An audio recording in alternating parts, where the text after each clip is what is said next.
మన దేశ point of వ్యూలో ఇప్పుడు ఇరుగు పొరుగు దేశాలతో ఉన్న సంబంధాల మీద అనుకుందాం. చైనాతో సంబంధాలు, వాటి మీద మీ మాటలు ఏంటి? మీరు ఎలా ప్రస్తుత చైనా సంబంధాల మీద? చైనా భారత్ రెండు కూడా 5,000 సంవత్సరాల అవిచ్ఛిన్నమైన సంస్కృతి ఉన్న దేశాలు. రెండు ప్రపంచానికి బోల్డ్ ఇచ్చినాయి. మనకు అంకెల్ని ఇచ్చిన, ఈ డెసిమల్ సిస్టమ్ దశాంశ విధానాన్ని ఇచ్చిన, ముద్రణ యంత్రాన్ని, ఖగోళ శాస్త్రాన్ని ఇచ్చిన, ఎంతో గొప్ప సాహిత్యాన్ని, తాత్విక చింతన ఇచ్చిన, ఎన్నో గొప్ప మత బోధనల్ని, ప్రపంచంలో సగం మతాలు ఈ దేశంలో చెప్తాను ఆయన. అవును, ఇవన్నీ కూడా భారతదేశం ప్రపంచానికి ఇచ్చిన వరాలు. అలాగే ప్రపంచ చరిత్రలో ఒక 25-27 అద్భుతమైన సాంకేతికమైనటువంటి పోకడలు వస్తే దానిలో సగం చైనా నుంచి వచ్చినాయి చెప్తారు. కంపాస్, మనం వాడే కంపాస్ ఉందే, అది కావచ్చు, లేకపోతే గన్ పౌడర్ కావచ్చు, ప్రింటింగ్ కావచ్చు, పేపర్ కావచ్చు, అతిపెద్ద ఓడలు కావచ్చు ప్రపంచంలో, ఇవన్నీ చైనా నుంచి వచ్చినాయి. నిరంతరం ఇప్పుడు భారతదేశానికి భారత వ్యతిరేక రాజకీయాలకు చైనా కేంద్ర బిందువు. పాకిస్తాన్ ద్వారా ఇరాన్ వరకు మార్గం వేసే ప్రయత్నంలో చైనా ఉంది. ఇప్పుడు రెండు కత్తులు ఒక వరలో ఏమంటున్నప్పుడు కష్టం.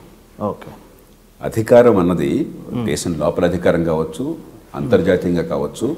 మీకు పెరిగితే నాకు తగ్గుతుంది, నాకు పెరిగితే మీకు తగ్గుతుంది. ఓకే, చైనా పెరుగుతున్న దశలో ఉంది. ఇప్పుడు అమెరికాకి ధీటుగా నిలబడి అమెరికా స్థాయికి చేసి ఒక్క చైనా మాత్రమే. రష్యా క్షీణిస్తున్నది. చాలా శరవేగంగా గత 30 ఏళ్ళుగా ఆర్థికంగా పెరిగింది, సైనిక పరంగా పెరిగింది, ప్రపంచంలో ప్రాబల్యం పెరిగింది. సహజంగానే అలాంటి అవకాశం ఉన్న దేశం భారతదేశం వివిధ రూపాల్లో. కాబట్టి ఈ దేశానికి అవకాశం లేకుండా చేయాలని మన ప్రయత్నం వాళ్ళు చేస్తారు. దానికి పెద్ద మనం అలా చేయకపోతే ఆశ్చర్యపోవాలి, కానీ దానికి తిట్టుకుంటే లాభం లేదు. మనం వ్యూహాలు ఏర్పాటు చేసుకోవాలి.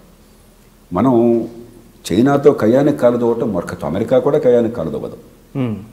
ఏ రకంగా చైనాకి కొన్ని అంతర్జాతీయ సూత్రాలకు అనుగుణంగా పనిచేస్తే మీకు మాకు క్షేమకరం అన్నది నచ్చ చెప్పాలని ప్రయత్నం చేయడమే తప్ప, అణుబాంబులు తీస్తాం మీకెందుకు మీసాలు పెరుగుతామని చెప్పంటే అది ప్రపంచం అంతా కూడా గందరగోళం అయిపోతుంది. అది సాధ్యమైపోయింది కాదు. అది ఆ రోజు కాలం చెల్లిపోయింది. చైనాతో కాదు, భారత్తో కూడా ఎవరు యుద్ధాన్ని తలపడకూడదు. అణుబాంబులు ఉన్నటువంటి కాలంలో ఈవేళ మీరు పూర్వకాలంలాగా యుద్ధాలు చేసి మారుస్తాం అనేది ఆ రోజు చెల్లిపోయినాయి. కానీ ఏం చేయాలంటే మీరు కనుక కొన్ని అంతర్జాతీయ ఒడంబడికలకు కట్టుబడి ఉండకపోయినట్టయితే, కొన్ని పద్ధతుల్ని పాటించకపోతే మీకు కలిగే లాభం కంటే నష్టం ఎక్కువ సుమా దీర్ఘకాలంలో అన్నది మనం అర్థమయ్యేటి చెప్పగలగాలి. ఆ నష్టం ఎక్కువ అనేది ఆచరణలో చూపెట్టగలగాలి, మాటల్లో కాదు, యుద్ధం ద్వారా కాదు. ఈ సత్సంబంధాలను నెలకొల్పే విషయంలో ప్రధాని ప్రపంచవ్యాప్త పర్యటనలు ఈ మధ్య చాలా తరచుగా జరిగాయి కదా, వాటి వల్ల దేశానికి ప్రయోజనం కలిగింది అనుకుంటున్నారండి మీరు? ఇప్పుడు అంతర్జాతీయ సంబంధాలు బాగుండటము, అలాగే మనకున్నటువంటి అంతర్జాతీయంగా పలుకుబడి దాన్ని మన ఆర్థిక వ్యవస్థని పెంచడం కోసం, మన సంపద పెంచడం కోసం దాన్ని లెవరేజ్ చేయటం అని చెప్పంటాం, దాన్ని ఉపయోగించడం చాలా అవసరం. దానికి ఆయన తంటాలు పడుతున్నారు. దాన్ని మనం పూర్తిగా ఆహ్వానించాలి. కానీ ఒక దీర్ఘకాలిక వ్యూహం ఉండాలి జాతికి. భారతదేశం అంటే పెద్ద దేశం, చాలా నిలకడగా నింపాదిగా వెళ్ళాలి. ఇప్పుడు ఏం జరుగుతుందంటే ప్రతి కూడా ఒక సర్ప్రైజ్. ప్రధానమంత్రి గారు ప్రమాణ స్వీకారం ఇప్పుడు అన్ని దేశాల వాళ్ళని పిలిచారు, అందరూ ఆహ్వానించారు, సంతోషించారు. పాకిస్తాన్తో మళ్ళీ ఒకరోజు అటు ఒకరోజు ఇటు, ఎక్కడ గొడవ అయిందంటే మేము వెంటనే రామరామ్ అంటున్నారు, మళ్ళీ మర్నాడు లేదు మళ్ళీ కలుస్తాం అంటున్నారు. ఇదేంటంటే ఒక చిన్న పడవ సముద్రంలో వెళితే ఆ నావ అక్కడ ఉన్నటువంటి ఆటుపోట్లకు గురైపోయి అలాగే వెళుతుంటుంది. కానీ పెద్ద ఓడ వెళితే ఆటుపోట్లను తట్టుకుని నింపాదిగా వెళుతుంది. భారతదేశం పెద్ద ఓడ మాదిరిగా వెళ్ళాలి, నింపాదిగా వెళ్ళాలి, ఆటుపోట్లు తట్టుకోకూడదు. ఈ ప్రతిసారి అలలకి ఎక్కువ తక్కువలు ఉండకూడదు. అది దేశానికి ప్రపంచానికి కూడా సరైన సంకేతం కాదు. కాబట్టి ఆయన తపన సరైనటువంటిది. ఇవాళ దౌత్యం చాలా అవసరం, దేశం పెరగడం కోసం చెప్పిన ఆ గుర్తింపు చాలా సరైనటువంటిది. అమెరికాతో సంబంధాలు ఉండాలి, పాశ్చాత్య దేశాలతో ఉండాలి, చైనాతో ఉండాలి, ఆసియా ఖండంలో ఉండాలి, మన పొరుగు వాళ్ళతో ఉండాలనేది సరైన పద్ధతి. ఒకళ్ళతో సంబంధాలు ఇంకొకరికి వ్యతిరేకం కాకూడదు, ఇది జీరో సంఖ్యం కాకూడదు అని చెప్పిన సరైన పద్ధతి.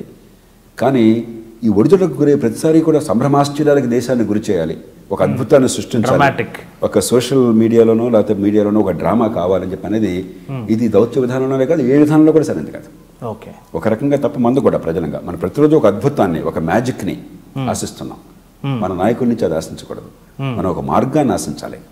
ఎప్పుడు కూడా పైకి నింపాదిగా వెళ్ళే పద్ధతిని ఆశించాలి తప్ప ప్రతిరోజు గందరగోళం అంటే ఇలా అవుతుంటుంది. అది దేశం అల్లకల్లోలం అవుతుంది. Friends, watch my exclusive interview with Yamuna Kishore on iDream.